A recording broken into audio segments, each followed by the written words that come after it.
मयूर आमर जातीय पक्षी पुछ पाई यह खूब सुंदर देखा जाए। वर्षा देखिले पुछ मेले नृत्य करिथाए। आमे एतिकी जानिछंती कि मयूर कौन खाए, किंतु यह पुछरे केतोटी चंद्रिका रही जानिछंती कि? जदि ना तेबे आसंतु जानिबा एही संपर्क रे।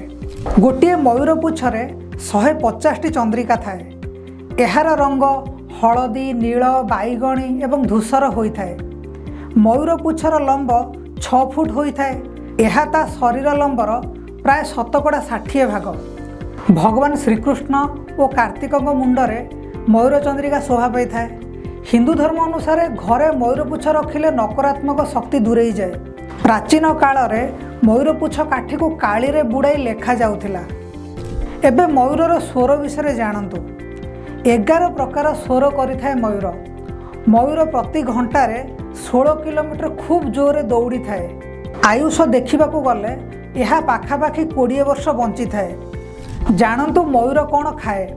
मयूर हेउची सर्वाहारी। घास, पत्र, मका, गहम, झिटिपिटी, मूषा, साप इत्यादि को खाद्य भावे ग्रहण करिथाए। एथिपाई मयूर को कृषकर भल बंधु मध्य कुहा जाए।